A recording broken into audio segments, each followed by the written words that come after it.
कथा हम सुनाते हैं कभी कभी कथा में। एक भक्ता थी भगवान की, उसका नाम था अजब कुमारी। राजा की पुत्री थी, राजस्थान से आई ब्रजमंडल। उसके पिताजी ने उसको 4 दिन का समय दिया, बोले 4 दिन के लिए ब्रज भेजूंगा बस। वो कहती पिताजी मुझको ब्रज में ही बसने दो। पिताजी बोले तू राजा की बेटी है, ऐसे रहने नहीं दूंगा मैं तुझे, 4 दिन के लिए चली जा। तो 4 दिन के लिए वृंदावन आई, श्रीनाथ जी के मंदिर में। अब रोज रोवे ठाकुर जी के आगे, बोले ठाकुर जी मुझे रोक लो, मुझे नहीं जाना, मैं यहां से जाते ही मेरे को ऐसा लगता है मेरे प्राण निकल जाएंगे। अजब कुमारी ने सोचा ये तो सुनने वाले नहीं है, ये तो यूं ही खड़े रहेंगे, कुछ करेंगे धरेंगे नहीं, मुझे ही कुछ करना पड़ेगा। अजब कुमारी ने मंदिर के सब पुजारी आदियों से कहा कि मुझे कोई सेवा दे दो। पुजारियों ने कहा भैया हमारे पास सेवक भरपूर हैं, तुमको क्या सेवा दें। तो अजब कुमारी ने कहा मुझको चौसर खेलना बहुत अच्छा आता है, मैं ठाकुर जी के संग चौसर खेलूं। तो पुजारियों ने कहा कैसे खेलोगी, ठाकुर जी तो खड़े रहेंगे, कैसे उनके साथ चौसर कैसे खेलोगी। अजब कुमारी ने कहा एक बार मैं अपनी चाल चलूंगी और दूसरी बार दूसरी चाल में ठाकुर जी की ओर से मैं ही चलूंगी, पर वो चाल होगी ठाकुर जी की, आप सब खड़े होकर देखना। पुजारी बोले हाँ ये बढ़िया है। तो मंदिर के सामने दहली पे बढ़िया एक चौकी पर चौसर बिछा दी और अजब कुमारी को बैठा दिया, और वो ठाकुर जी के संग खेलती है। एक चाल अपनी चलती है और एक चाल अपनी चलने के बाद फिर दूसरी चाल ठाकुर जी को दिखा के बोले ठाकुर जी आपकी चाल, और ऐसे चलती। खेलने में इतनी माहिर थी कि वो जो सोच लेती थी वही अंक आ जाते थे। पहला दिन खेल खेला और वो उसको कोई हरा नहीं सकता था, वो जानबूझ करके ठाकुर जी से ऐसा खेल खेलती, ठाकुर जी से हार जाती। और भैया जैसे ही ठाकुर जी से हारती थी ना, तो सब पुजारी लोग सब उसको देख के ताली बजाते, वाह वाह हमारे जय जय जीत गए, हमारे ठाकुर जी जीत गए। अजब कुमारी के नेत्रों में आंसू आ जाते। कोई पूछता तुम रो क्यों रही हो, बोले देखो ना ठाकुर जी के दांत दिख रहे हैं, ठाकुर जी प्रसन्न हो रहे हैं। ठाकुर जी जीतने के बाद खुश हो जाते थे।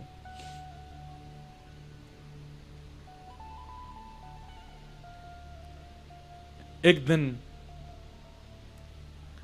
अंतिम दिन था, आज अजब कुमारी को वापस जाना है। 3 दिन से तो ठाकुर जी जीत रहे थे, आज अजब कुमारी पहले ही सोच के बैठी आज नहीं जीतने दूंगी, आज तो मैं ही जीतूंगी। और ठाकुर जी को उसने चुनौती दे दी बैठती, बोले ठाकुर जी 3 दिन से जीत रहे हो और सच्चाई आप भी जानते हो कि आप कैसे जीत रहे हो। सब लोग बहुत ध्यान से सुनना, सच्चाई आप भी जानते हो कि आप कैसे जीत रहे हो, पर आज मैं आपको चुनौती दे रही हूं। सब पुजारी पंडा सब बैठे थे, बोले मैं चुनौती दे रही हूं, आज ठाकुर जी जीत के दिखाएं मुझसे। और उसने ऐसे दांव खेले, ऐसे ऐसे ऐसे पासे डाले कि महाराज सामने खड़े श्रीनाथ जी के मुखमंडल पर प्रश्वेत के बिंदु, पसीना आ गया ठाकुर जी को। और अजब कुमारी जीतती जाए जीतती जाए, ऐसी ऐसी चाल खेले, ठाकुर जी तो हार गए।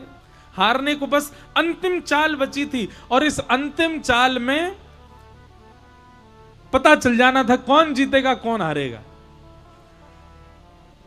अजब कुमारी आज क्रोध में भर करके खेल रही है ठाकुर जी को हराने की, और ठाकुर जी हार ही रहे हैं। सबरे वस्त्र गीले हो गए पसीना से ठाकुर जी के, मंदिर में खड़े खड़े। अचानक से अजब कुमारी के नेत्र बंद हुए और ठाकुर जी उसके हृदय में प्रकट है गए, और प्रकट है के बोले एरी हरा के जाएगी का मोकू। ठाकुर जी बोले हाँ। अजब कुमारी बोली हाँ आज हराऊंगी आपको। ठाकुर जी बोले मेरी नाक कट जाएगी, सबरे पंडा पुजारी खड़े हैं, इन सबन के आगे मेरी नाक कट जाएगी, देख ले तू, देख तू खेल में बड़ी माहिर है, और मुकु पता 3 दिन तेने ही मुकु जिता, आज भी जिता दे। अजब कुमारी बोली एक शर्त। बोले क्या।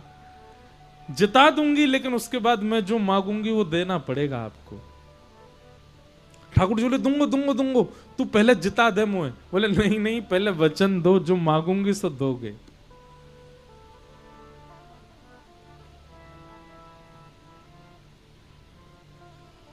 ठाकुर जी ने वचन दिया, जो मांगोगी सो दूंगा। और अंतिम चाल जानबूझ करके ऐसी खेली कि अजब कुमारी हार गई, ठाकुर जी जीत गए। जैसे ही ठाकुर जी जीते, सब पंडा पुजारी कहने लगे, जय हो श्रीनाथ प्यारी की जय हो, गिरिराज धरण की जय, हमारे जय जय, जीत गए। अजब कुमारी के नेत्रों में आंसू आ गए, अपलक नेत्रों से ठाकुर जी को देख रही है और भुजा फैला करके कह रही, अब दो, जो मैं मांगू सो दो। नेत्र बंद किए ठाकुर जी पुनः प्रकट हो गए, बोले मांग ले, क्या चाहिए? बोले कि मैं ब्रज में बसना चाहती हूं, पर मेरे माता पिता मुझको आज्ञा नहीं दे रहे हैं। ठाकुर जी बोले तो फिर बता कहा करें? बोले मैं तो नहीं बस पा रही, मैं तो नहीं आ पा रही ब्रजधाम, आप मेरे संग चलो। जहां मैं रहती हूं मेरा भवन है, मेरे पिताजी विराजते हैं राजमहल में, वहीं चलो। ठाकुर जी बोले जे कहा मांग रही है, जे ना दे सकूं मैं? बोले आपने वचन दिया था मुझको, और यदि आपने मेरी बात नहीं मारी तो मैं तुरंत पुजारियों से कहूंगी एक खेल और खेलूंगी। 4 बार तो मैंने जिताया है इनको, अब की बार ये जीत के दिखाएं, और 5वीं बार मैं हरा दूंगी आपको। ठाकुर जी बोले देख ऐसे, बोले नहीं, आप अपने वचन के पक्के रहिए, आपने कहा था कि आप चलोगे मेरे साथ। अजब कुमारी के उस प्रेम भाव पर ठाकुर जी रीझ गए, और हमारे श्रीनाथ जी, हमारे श्री गिरिराज धरण आज से 500 वर्ष पूर्व अजब कुमारी के लिए राजस्थान चले गए, वहीं विराज गए। आज भी ठाकुर जी मेवाड़ में विराजते हैं, उदयपुर के पास। वहीं श्री गिरधर लाल जी का इस बार उत्सव है, 11 से 17 जनवरी, श्री नाथ द्वार लाल जी विराज के। इसी कलिकाल में ठाकुर जी ब्रज वृंदावन छोड़ करके नाथ द्वार चले गए अजब कुमारी के लिए। कारण तो बहुत सारे होते हैं, पर एक कारण अजब कुमारी भी थी ठाकुर जी को मेड़ता ले जाने। तो भैया खेल में तो ठाकुर जी को ही विजय कराया जाता है। 7 दिन 7 रात्रि ठाकुर जी ने गिरिराज जी धारण करके रखे। 7 दिन बाद इंद्र ने आकर के क्षमा मांगी, भगवान ने गिरिराज जी को पुनः व्यवस्थित कर दिया। आगे भागवत जी में एकादशी व्रत की कथाएं बताई गईं और रास पंचाध्यायी का प्रसंग सुनाया गया। बहुत ध्यान पूर्वक सुनिएगा, विस्तार से तो हम 14 अक्टूबर से सुनाएंगे ब्रज की गोपियों के भाव, अभी सूक्ष्म में थोड़ा कह देते हैं।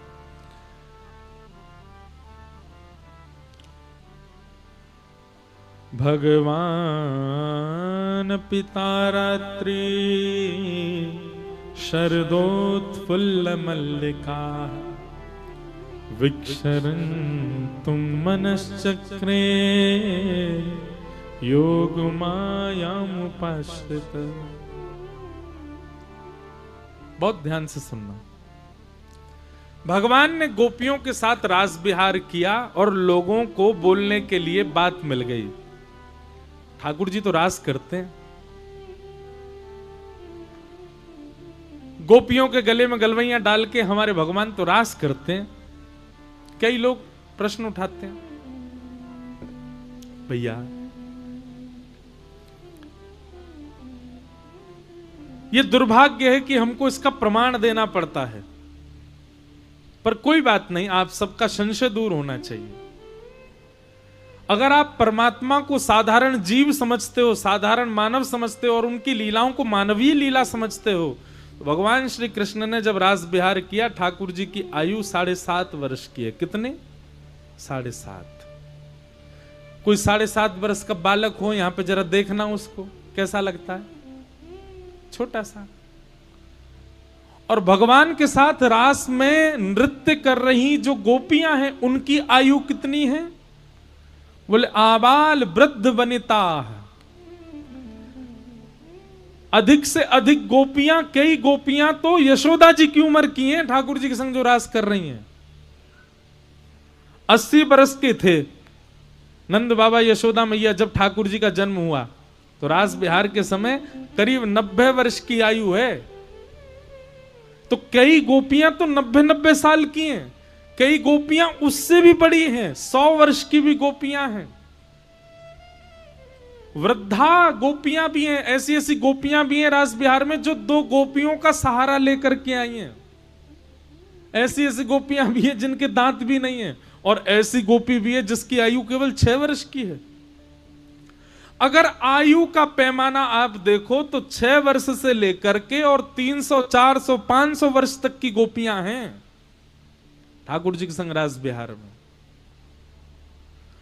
और जो भावना 6 वर्ष की गोपी की ठाकुर जी को देख करके, ठीक वही भावना 100-150 वर्ष की भगवान की मातृ तुल्य, भगवान की दादी तुल्य गोपी की भी वही भावना है, एक सी भावना। इसको आप काम लीला या संसारी लीला कैसे समझ सकते हो? 6 वर्ष की गोपी में कैसा भाव आता है ठाकुर जी को देख करके? अरे 6 वर्ष के बालक में उसको यह भी भेद नहीं पता होता स्त्री पुरुष कौन होते हैं। सब लोग सावधानी से कथा सुनिए।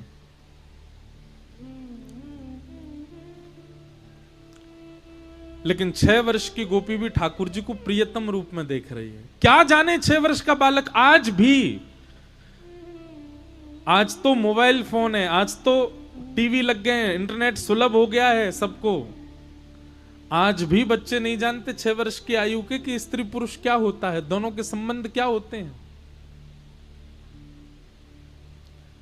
और ठाकुर जी के प्रति, ठाकुर जी का जिसके प्रति मातृ भाव हो, दादी का भाव हो, उस आयु की गोपी भी है रास बिहार में, उसके अंदर कैसे प्रियतम भाव आ सकता है ठाकुर जी को देख के? पर उसके चित्त में भी वही भाव है। ये काम लीला नहीं है, ये प्रेम लीला है। और ये गोपियां सब जानती हैं कि ये श्री कृष्ण सामान्य नहीं है, साक्षात पर ब्रह्म है, ये साक्षात आदि पुरुष हैं। इसीलिए सबके चित्त में ठाकुर जी प्रियतम रूप में है। दूसरी बात, रास का मतलब नृत्य नहीं होता। मैं हर कथा में बोलता हूं, रास का मतलब नृत्य नहीं होता, नाचना नहीं होता। रास का मतलब, अभी नवरात्रि चल रहे हैं, भारत के कई ऐसे प्रांत हैं जहां पर अभी रास गरबा चल रहा है, उसको आप गरबा नृत्य कहो, पर रास का मतलब नृत्य नहीं होता। तो फिर रास का मतलब क्या है? सबसे पहले रस का मतलब समझो। रसो वैशः, जैसे कि एक बूंद शहद, वो क्या है? रस। और एक बूंद उस रस का जब समूह है, बहुत सारा शहद है, तो वो रास है। मधुनिलिल्लु रशेष रस। पर रास की परिभाषा और रस की परिभाषा आध्यात्म में अलग है, बहुत ध्यान से सुनिएगा। रस और रास क्या है? जब जीवात्मा भगवत मिलन के लिए कोई योजना बनाता है तो उसको रस कहते हैं। आप ठाकुर जी से मिलने के लिए वृंदावन जाते हो, आप ठाकुर जी से मिलने के लिए गिरिराज जी जाते हो, आप ठाकुर जी से मिलने के लिए कथा सुनते हो, तिलक लगाते हो, नाम जप करते हो, कंठी माला पहनते हो, वैष्णव पथ पर चलते हो, भक्ति पथ पर चलते हो, ये रस है। क्या है? अभी अधिकतर आप सब लोग जिस स्थिति में हो उसको रस कहते हैं, पर आपकी भक्ति से प्रसन्न होकर के ठाकुर जी वृंदावन से कानपुर आ गए, ये रस नहीं है, ये रास है। आपकी भक्ति से प्रसन्न होकर के ठाकुर जी आपके गले में गलवैयां डाल करके भोंदू की तरह घूम रहे हैं, ये रस नहीं है, ये रास है। बाकी सबको तो ठाकुर जी पाषाण के रूप में दिख रहे हैं, पत्थर के रूप में दिख रहे हैं, धातु के रूप में दिख रहे हैं, पर आपको ठाकुर जी सचल रूप में दिख रहे हैं, ये रास है। बाकी लोगों के द्वारा पधराए गए प्रसाद तो केवल यथावत रहते हैं, पर आपके द्वारा पधराया गया प्रसाद ठाकुर जी पा लेते हैं, ये रास है। समझ में आई बात? हम सब अभी किस स्थिति में? हम रस की स्थिति में हैं, पर यही रस जब अधिक हो जाएगा तो ठाकुर जी मूर्ति नहीं रहेंगे, ठाकुर जी पाषाण नहीं रहेंगे, ठाकुर जी वृंदावन या फिर एक सीमित स्थान में नहीं रहेंगे, जहां हम हैं वहीं ठाकुर जी आ जाएंगे। वही रास है, उसी को रास कहते हैं। धन्ना जाट की कथा मैं सुनाता हूं, भक्तमाल जी में कथा है। अब पूरी कथा नहीं, थोड़ा सा पाठ सुनाते हैं। धन्ना जाट रोज अपने ठाकुर जी के आगे प्रसाद की थाली रखते, छोटे से बालक धन्ना, और प्रसाद की थाली रख के ऐसे बैठ जाते। पाओ ठाकुर जी, पाओ। अरे मेरी मैया ने बाजरे की रोटी बनाई, पाओ। चटनी बहुत बढ़िया ठाकुर जी, पाओ। ठाकुर जी नहीं पाते। खूब देर हो गई, ठाकुर जी ने जब नहीं पाया तो धन्ना जाट बोले, आपको हमारे घर का प्रसाद भा नहीं रहा है, आप नहीं पाओगे, मैं भी नहीं पाऊंगा। भूखे ही सो गया। अगले दिन भूख प्यास लगी है, छोटे से बालक को भूख कहां सहन होती है। दूसरे दिन ठाकुर जी के आगे हाथ जोड़े, बोले आप नहीं पा रहे हो, हमारे घर का प्रसाद आपको बढ़िया नहीं लग रहा, पर मुझे बहुत जोर की भूख लगी है, मेरे लिए पा लीजिए, आप पाओगे तो मैं पाऊंगा। दूसरे दिन थाली रखी, और ठाकुर जी आज तो पा लो। ठाकुर जी ने आज भी भोग नहीं लगाया। बेचारा धन्ना बालक रोने लगा ठाकुर जी के आगे, बोले मुझे बहुत जोर की भूख लगी है और मैं तब तक नहीं पाऊंगा जब तक आप नहीं पाओगे। क्यों नहीं पा रहे हो? दूसरे दिन भी रोता रोता भूखा ही सो गया। हम आप होते हैं ना, अरे महाराज कहां तक कहें, एकादशी दिन वाले दिन भी इस पेट पर रहम नहीं करते हम लोग। उस दिन भी सब लोग दुनिया भर के व्यंजन बनाना जानते हैं। कहा गया क्या करो? फलाहार। क्या करो? फल का आहार सेवन करो। लेकिन फलाहार के नाम पर क्या क्या बनता है। बाकी के दिन तो हमारी कैलोरी बढ़ती होगी 200, लेकिन एकादशी वाले दिन तो 1000 पार कर जाती होगी। इतना तेल पाते हैं, इतना घी में बना हुआ कुटू की पकौड़ी, कचौड़ी, खीर, ये वो। अभी नवरात्रि चल रहे हैं, फलाहार पाने के लिए आज्ञा दी गई है। वो महाराज सुबह से ही माताएं बहनें लग जाती हैं खाने पकाने में। हम कोई विरोध नहीं कर रहे, ये मत सोचना कि हम मना। पाओ, पर भाई व्रत को व्रत रहने, व्रत जैसा लगे, थोड़ा अल्प ही पाओ। पर धन्ना ने दूसरे दिन भी कुछ नहीं पाया। तीसरे दिन बेचारा धन्ना, इतनी कमजोरी आ गई, छोटा सा बालक। तीसरे दिन फिर थाली लगा के लाया, बोले ठाकुर जी कल तक तो मैं प्रार्थना कर रहा था, आज तो मेरे प्राण ही निकल जाएंगे, आपने नहीं पाया तो मैं पाऊंगा नहीं जब तक आप नहीं पाओगे। अच्छा पर्दा कर दूं, मेरे सामने बैठ के पाने में आपको दिक्कत है, लो रस्सी लाया, पर्दा कर दिया ठाकुर जी, अब पाओ। बीच बीच में पर्दा हटा के देखे पा रहे कि नहीं, ठाकुर जी अभी भी बैठे। धन्ना को तो गुस्सा आया, अब रोता रोता बेचारा ठाकुर जी की तरफ पीठ करके बैठ गया, रूठ गया ठाकुर जी से।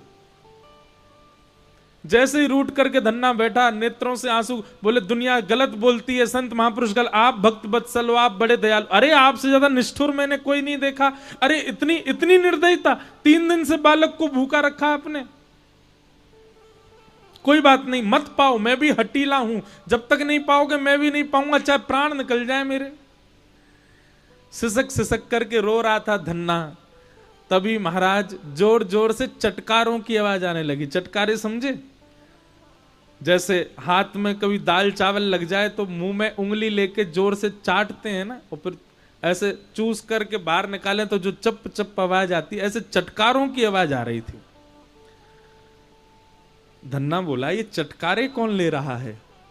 और जैसे ही पर्दा हटा करके देखा, नेक्स्ट से गोपाल जी के पूरे मुंह पे खीर लगी है, सबरे बर्तन में सब सामग्री फैल गई है, और ठाकुर जी चटकारे ले ले करके पा रहे हैं।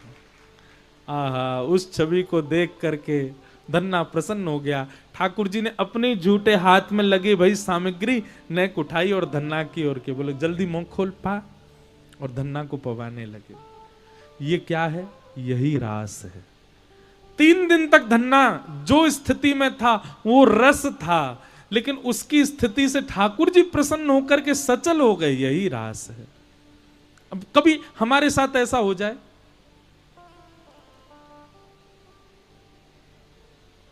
सोच समझ करके मत करना इस क्रिया को। अब कथा में सुन गए तो पीछे पड़ जाओ अपने ठाकुर जी के।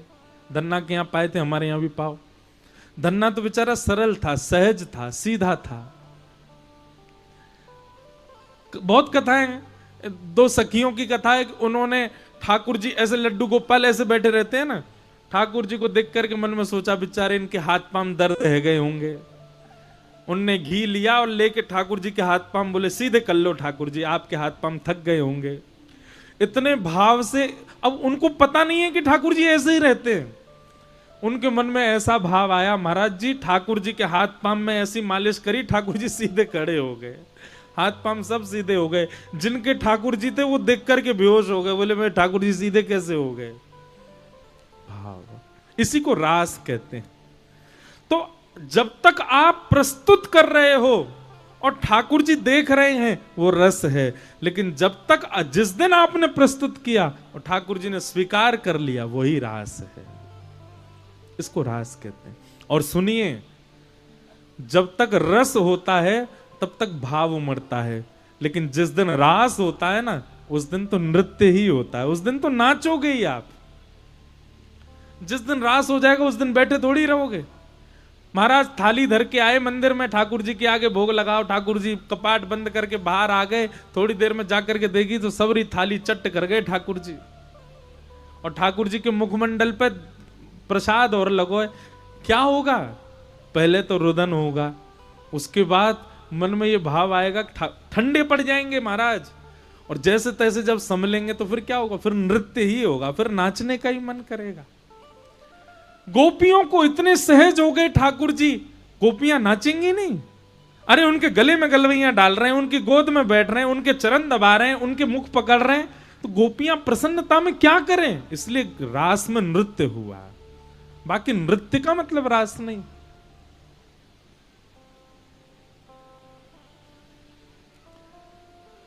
सब गोपियों को ठाकुर जी ने वेणु रव करके बुला लिया। सब गोपियां अर्धरात्रि में आ गईं, भगवान के सामने आकर के खड़ी हो गईं। हजारों लाखों गोपियों को देख करके ठाकुर जी ने सबसे पूछा अपने आने का कारण बताओ। भगवान परीक्षा लेने लगे। गोपियां सब बोली पहले तो हमको बुला लिया, अब पूछ रहे आने का कारण। अरे कारण आप नहीं जानते? आपको सब तो पता है कि हम आपको प्रियतम मानती हैं, आपके प्रति हमारा प्रेम भाव, पूछ क्यों रहे हैं?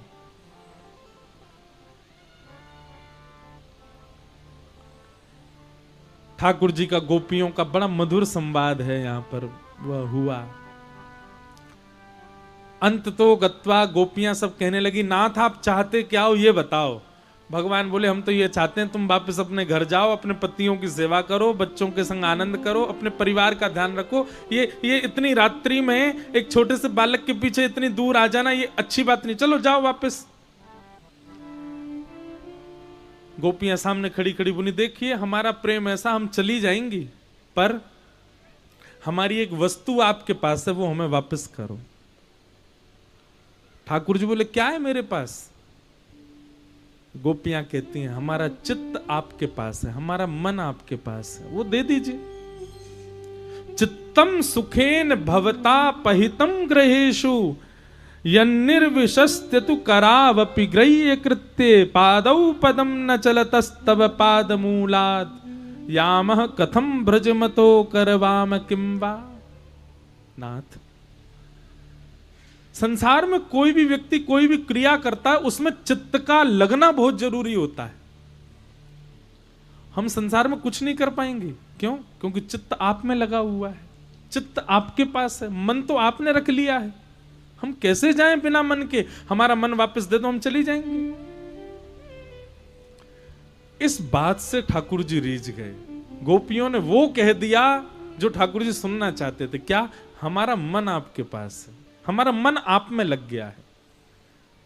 सर्वधर्मान परित्यज्य, गीता में भगवान कहते हैं, प्रसिद्ध श्लोक है, माम एकम शरणम ब्रज।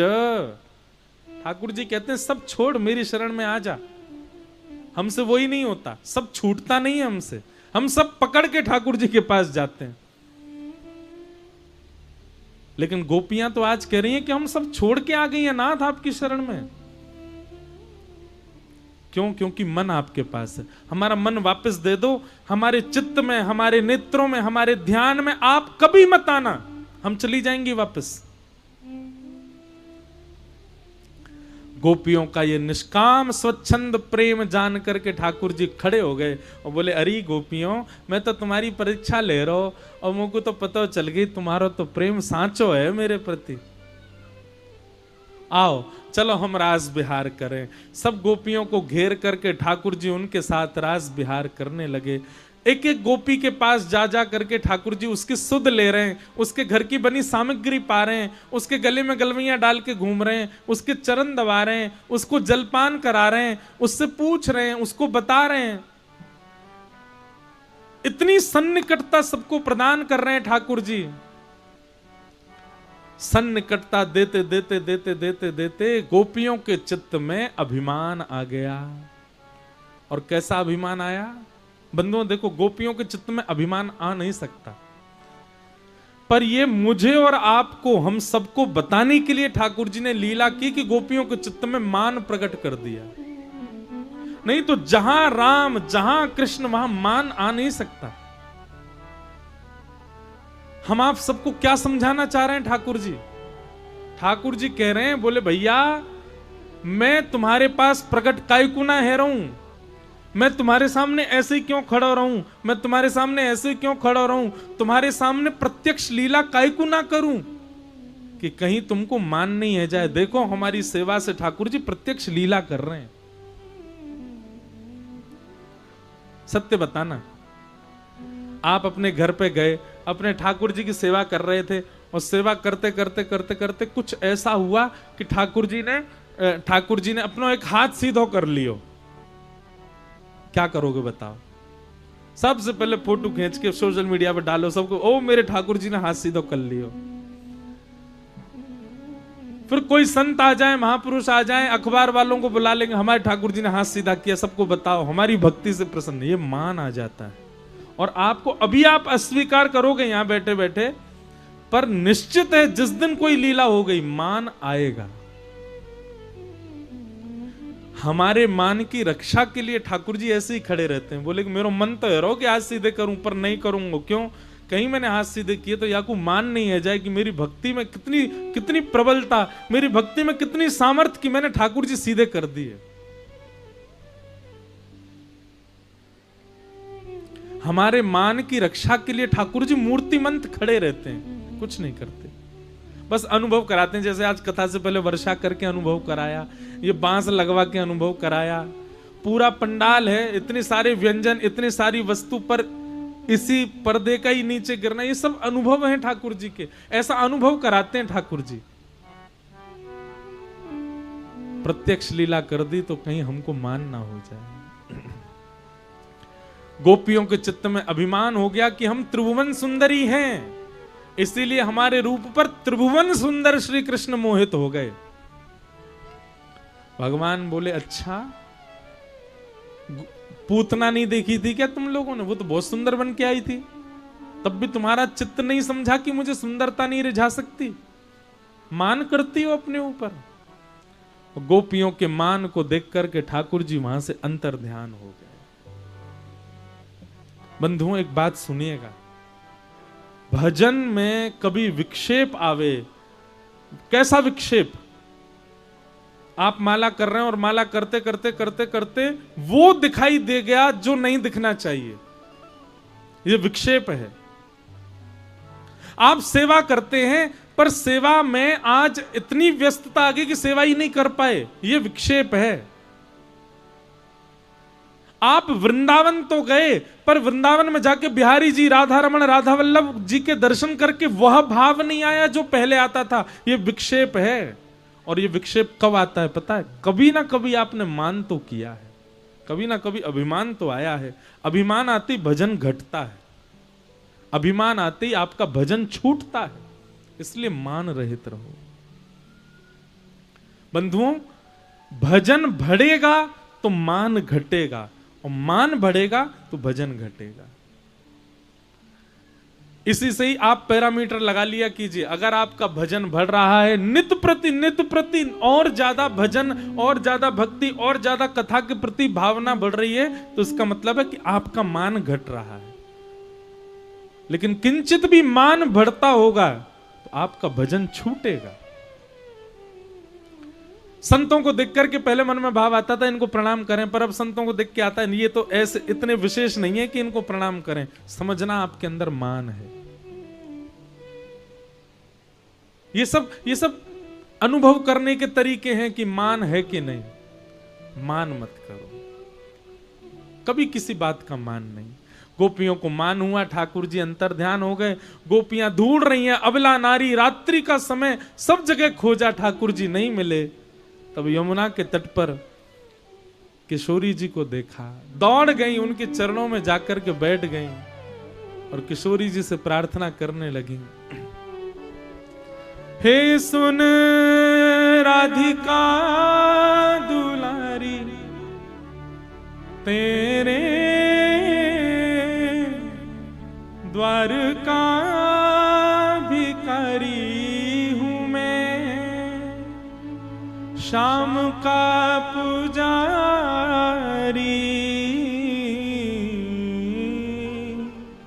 पीड़ा है हमारी हमें श्याम ना मिला, हमें श्याम ना मिला, हमें श्याम ना मिला, हमें श्याम ना मिला, हमें श्याम ना मिला, हमें श्याम ना मिला, हमें श्याम ना मिला, हमें श्याम ना मिला।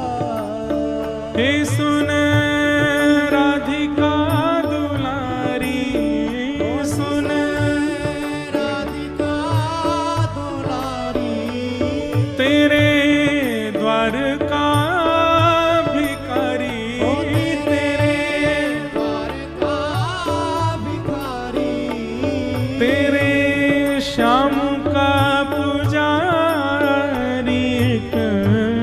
पीड़ा है हमारी हमें श्याम ना मिला, हमें श्याम ना मिला, हमें श्याम ना मिला, हमें श्याम ना मिला, ओ हमें श्याम ना मिला, हमें श्याम ना मिला, हमें श्याम ना मिला, हमें। बोल वृषभानु दुलारी की।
मन में बंधी थी जो आशा, मन में बंधी थी जो आशा, आशा हुई रे निराशा झूठी, दे गया दिलासा हमें श्याम ना मिला, हमें श्याम ना मिला, हमें श्याम ना मिला, हमें श्याम ना मिला।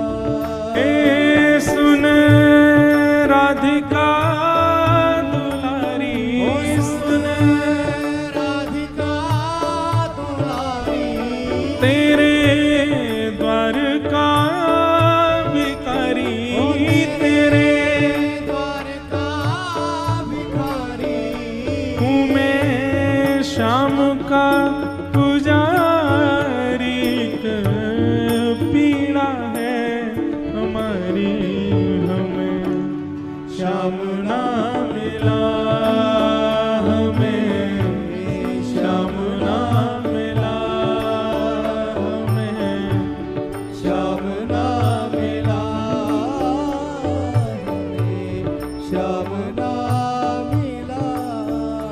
हो देता है कन्हाई जिसे प्रेम की दशा, देता है कन्हाई जिसे बहुत ध्यान से सुनिएगा इस पंक्ति को। की दशा, देता है कन्हाई जिसे प्रेम की दशा, देता है कन्हाई जिसे प्रेम की दशा। हो सब विधि उसकी लेता है परीक्षा, सब विधि उसकी लेता है परीक्षा। कभी ठाकुर जी से प्रेम भाव यदि आपका प्रकट हो रहा हो, आप ठाकुर जी से प्रेम करते हैं और फिर उसके बाद कोई परीक्षा आपकी ना हो रही हो, तो समझना आपका ही भाव है, ठाकुर जी को प्रेम नहीं है आपसे। लेकिन आपने प्रेम भाव प्रकट कर दिया ठाकुर जी के प्रति, वृंदावन के प्रति, कथा के प्रति, गुरुजनों के प्रति, वैष्णवों के प्रति, लीला के प्रति, और उसके बाद परीक्षाएं होती हैं।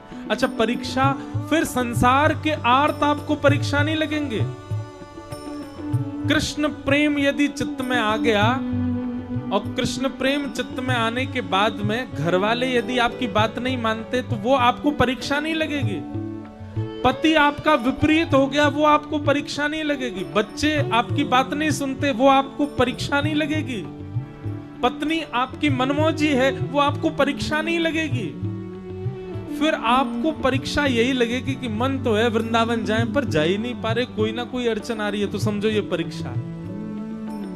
कथा सुनने का बहुत मन होता है पर किसी कारण से कथा नहीं सुन पाते, तो ये परीक्षा है। ठाकुर जी की सेवा करना चाहते हैं बस किसी कारण से सेवा नहीं, ठाकुर जी से संबंधी किसी कार्य में रुकावट आना, ये परीक्षा लगेगी आपको। संसारी भाव आपको परीक्षा नहीं लगेंगे। ठाकुर जी जिसको प्रेम की दशा देते हैं उसकी परीक्षा लेते हैं, और चाहे वो प्रेम संसार से हो, चाहे वो प्रेम ठाकुर जी से हो, प्रेम होगा तो परीक्षा होगी। जिसमें परीक्षा नहीं हुई वो प्रेम नहीं है। देता है कन्हाई जिसे प्रेम की दशा, देता है कन्हाई जिसे प्रेम की दशा, देता है कन्हाई जिसे प्रेम की दशा, देता है कन्हाई जिसे प्रेम की दशा।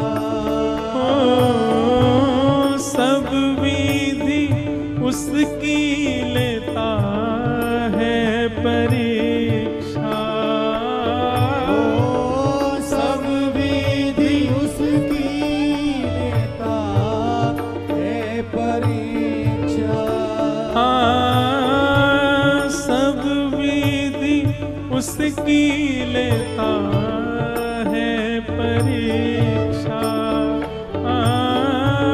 सब विधि उसकी लेता है परीक्षा।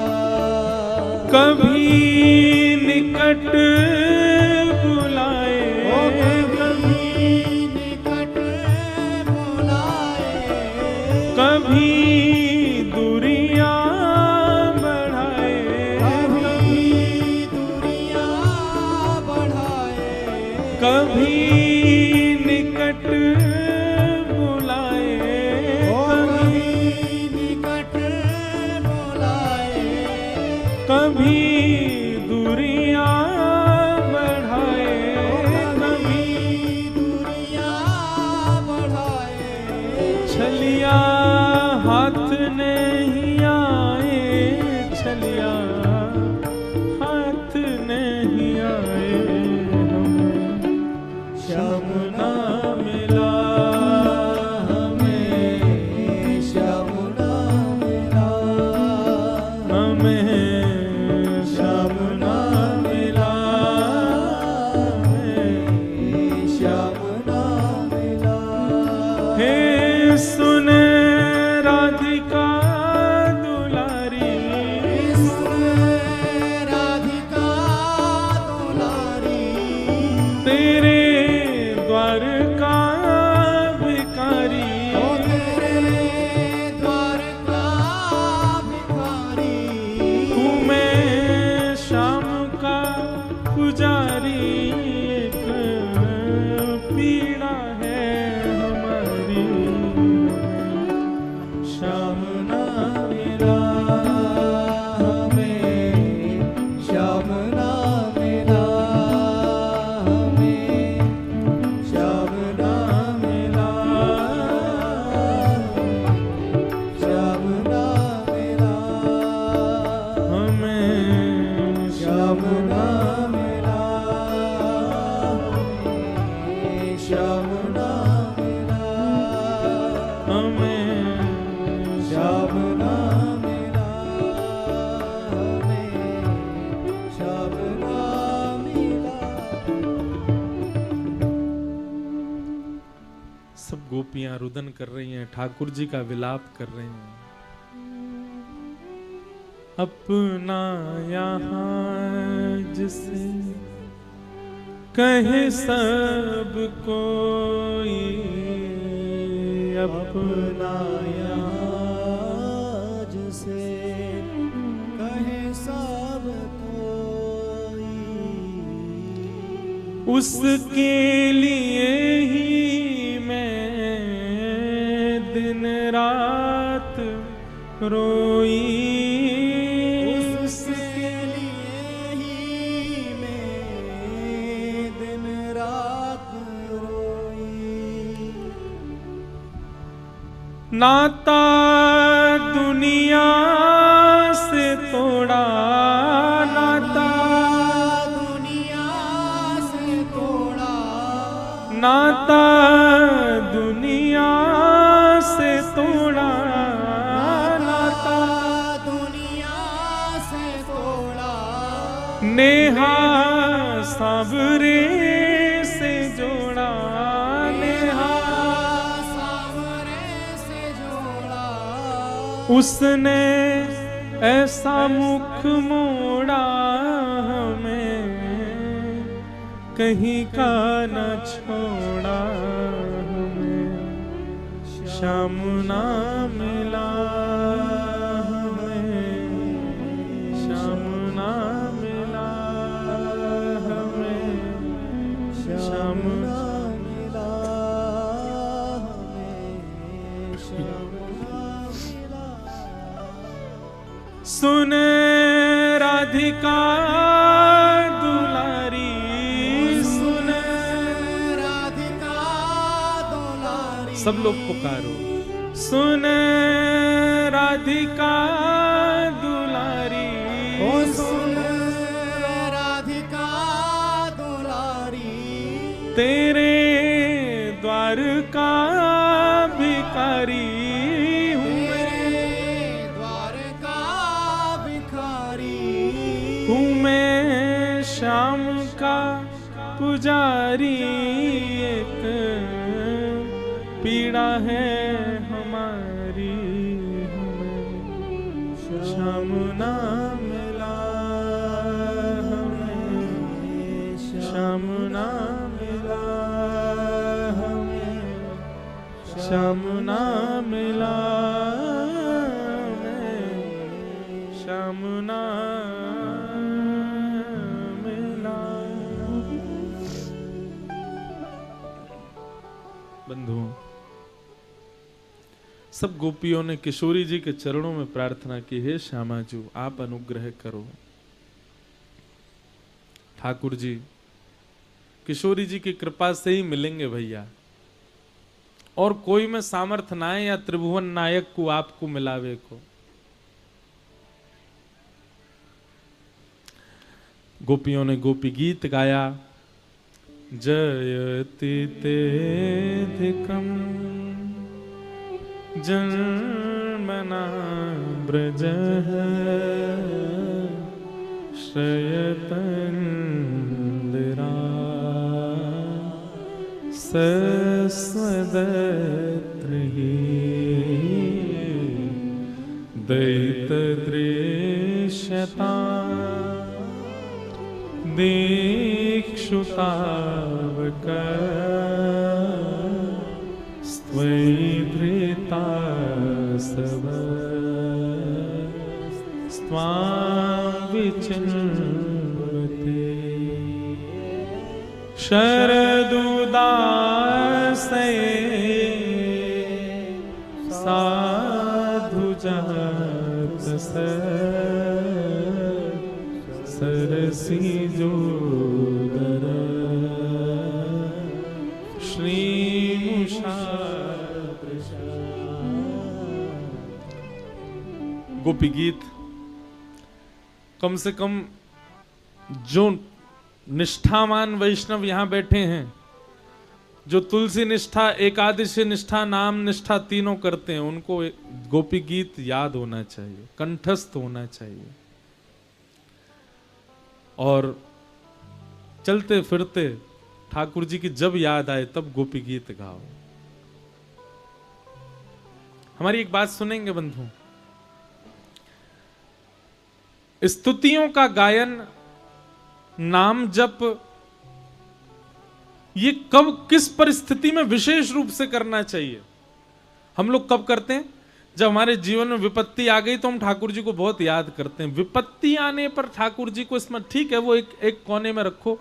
विशेष रूप से भगवत स्मरण कब करना चाहिए? जब विषय आपके ऊपर आवे, जैसे कि क्रोध आ रहा है बहुत जोर से, किसी ने कुछ ऐसा कर दिया महाराज कि आपको क्रोध ही आ रहा है, बस जैसे ही क्रोध आए तभी जपने लग जाओ, जय जय राधे कृष्ण राधे गोविंद।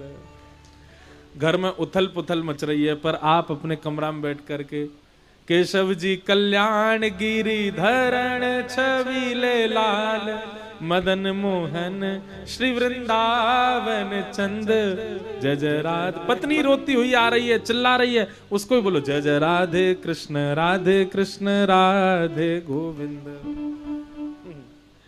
क्रोध आपको आ रहा है, पर आप क्रोध मत करो, आप कीर्तन करो। किसी व्यक्ति के प्रति ईर्ष्या हो रही है, कोई बहुत सुंदर है, उसके रूप को दे, मुझसे भी ज्यादा सुंदर, उसी समय बैठ जाओ ठाकुर जय श्री कृष्ण गोविंद हरे मुरारे हे नाथ नारायण वासुदेव। मेरे अंदर ईर्ष्या आ रही है ठाकुर जी, कीर्तन करो। किसी की वस्तु के प्रति लोभ आ जाए, कोई बहुत बड़ी गाड़ी में बैठ करके आया, उसकी गाड़ी देख करके आपको लोभ आ गया, लोभ आते ही तुरंत महाराज करार विंदे न पदार विंदम मुखार विंदे विनवेशयंतम वटस्य पत्रस्य पुटे शयानम बालम मुकुंदम मनसा स्मरामि। ठाकुर जी का स्मरण करो। ये क्या है पता है? आपके चित्त में काम क्रोध लोभ मोह ये सब आते हैं आपको बिगाड़ने के लिए, आपको क्षतिग्रस्त करने के लिए, लेकिन आप तुरंत भगवान नाम की औषधि धारण कर लेते हो, तो जो भी रोग आया, बुखार चढ़ते ही डोलो खा लो, उतर जाएगा।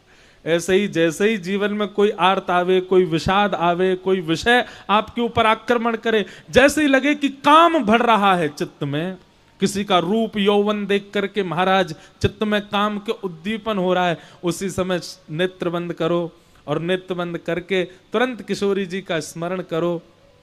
श्यामा प्यारी कुंज बिहारी, जय जय श्री हरिदास। महाराज काम, क्रोध, लोभ, मोह, क्रोध, ईर्षा, द्वेष, अभिनिवेश, ये सारे रोग हैं, इनकी औषधि भगवान नाम है, पर हम रोग आने पर औषधि नहीं ले रहे हैं, तो फिर रोग तो चढ़ेगा ना, रोग तो अपना असर दिखाएगा। जैसे ही लगे ईर्ष्या आई, जैसे ही लगे क्रोध आया, जैसे ही लगे काम आया, जैसे ही लगे कुछ आ रहा है चित्त में जिससे मेरा सब उथल पुथल होने वाला, तुरंत भगवान नाम गाने लग जाओ। इसका पता परिणाम क्या होगा? कुछ दिनों के बाद ये सब आपके ऊपर आने से डरेंगे। काम बोलेगा मैं इस पर कैसे जाऊं, जैसे जाऊंगा सुई गाने लग जाएगा, श्यामा प्यारी। अरे भाई, काम जब सवार हो तब तो वैश्याओं का चिंतन होना चाहिए, तब तो नर्तकियों का चिंतन होना चाहिए, तब तो रूप यौवन का चिंतन होना चाहिए, पर काम आने पर आप कुंज बिहारी श्री हरिदास करोगे, श्यामा प्यारी को चिंतन करोगे तो काम भागेगा नहीं। क्रोध आने पर आपका ताम्रवर्ण हो जाना चाहिए, आंखें लाल, हाथ मुट्ठियां बंध गई, महाराज किसको फोड़ दें, किसको फाड़ दें, किसका क्या कर दें हम। पर उसी समय आप ठाकुर जी का चिंतन करने लग जाओगे तो क्रोध कहेगा भैया मैं आया था इसको उत्तेजित करने, मैं आया था इसको ताम्रवर्ण का करने, पर ये तो नाम का पानी डाल रहा है अपने ऊपर, कैसे आऊं। आइंदा क्रोध आने में डरेगा, आइंदा ईर्ष्या आने में डरेगी, आइंदा काम आने में आपके ऊपर डरेगा। तो नाम जप कब करो, भगवत स्मृति कब करो? जब आपको लगे कि विषाद संसार का आपके ऊपर आक्रमण कर रहा है, तभी नाम जप करने लग जाओ। समझ में आई बात? गोपियों ने गोपी गीत गाया, भगवान प्रकट हो गए, प्रकट होकर के गोपियों के साथ अब महारास करने लगे और वृंदावन में महारास होने लगा। जैसे ही महारास प्रारंभ हुआ, कैलाश से देवादिदेव महादेव दौड़े वृंदावन की ओर। गोपियों ने रोक दिया, बोले कहां जा रहे हो? बोले मैं भी रास में नृत्य करूंगा। गोपियों ने कहा, बोले पुरुष केवल एक ही जा सकता है अंदर, श्री कृष्ण। आपको यदि भीतर जाना है तो गोपी बन के आना पड़ेगा। तुरंत महादेव गए, अन्नपूर्णा मैया से कहा हमारा श्रृंगार करो, जटाएं खोल दी, सर्प को निकाल दिया, बोले जाओ थोड़ी देर घूम घाम के आओ। कानों में बिच्छू पहन रखे थे वो भी उतार दिए, हाथन में भी छोटे छोटे सर्प बांध रखे हैं, बागंबर भी सर्प से बांध रखा है ठाकुर जी ने, महादेव ने। सारे वस्त्र बदल दिए, लहंगा पहना दिया, सुंदर चुनरी उड़ा दी, आंखन में काजल लगा दिए, होटल में लालिमा लगा दी, गले में हार पहना दिए, केश खोल करके सुंदर गोपी बना दी। बोलो गोपेश्वर महादेव की जय। अब बात दूसरी सुनो। गोपी का मतलब गोपी जैसा श्रृंगार धारण करना नहीं होता। गोपी का मतलब गोपी जैसा भाव धारण करो। इसके विस्तार में मैं गया नहीं हूं। ललिता जी ने महादेव को यमुना जी के तट पर बैठ करके प्रेम बताया। जब महादेव ऐसे हो गए कि रोम रोम कृष्ण कृष्ण भजने लगा, महादेव देवादिदेव शंकर भगवान के रोम रोम से कृष्ण, कृष्ण मन कृष्ण तन, कृष्ण ही हमारो धन। जब ऐसी स्थिति हो गई, ललिता जी बोली अब आप गोपी बन गए हो। जिसका भोजन भी श्री कृष्ण है, जिसके दर्शन भी श्री कृष्ण है, जिसको सुनना भी श्री कृष्ण को, जिसको स्पर्श भी श्री कृष्ण का, जिसका सर्वांगीण श्री कृष्ण है, वही गोपी है। और अब आप गोपी बन गए हो। तब उन्होंने श्रृंगार गोपी का किया और महादेव महारास में पधारे। महादेव को देख के ब्रह्मा जी भी गोपी बन के आए, 4 मुख वाली गोपी भी आई है, सूर्य भी गोपी बन के आए, चंद्र भी गोपी बन के आए, तारे भी गोपी बन के आए, सब गोपी बन बन करके आए। असंख्य गोपियां जब प्रकट हो गई, ठाकुर जी ने देखा इतनी गोपी, तो जितनी गोपी थी उतने ठाकुर जी भी प्रकट हो गए और तभी वृंदावन में महारास प्रारंभ हो गया। यहां जितनी गोपी बैठी हैं वो भी ये विचार करे कि श्याम सुंदर हमारी भुजा पकड़ के हमारे साथ भी नृत्य कर रहे हैं। अच्छा देखो, कथा सुनते सुनते ऐसा नहीं लगता कभी कभी व्यास जी मेरी बात ही कर रहे हैं मंच से, ओ भैया तानपुरा ठीक कर दे, जन कौन से स्वर में बोल रहे हो है। तो क्या बता रहा था मैं, कथा सुनते सुनते कभी ऐसा भाव नहीं आता कि हम आप सब लोग, ये व्यास जी हमको ही कथा सुना रहे हैं, ये कथा मेरे लिए ही हो रही है, ये मुझे ही बात बताई जा रही है। जब ऐसी भावना आवे तो समझो ठाकुर जी आपके संग रास कर रहे हैं, ठाकुर जी आपको ही सुना रहे हैं।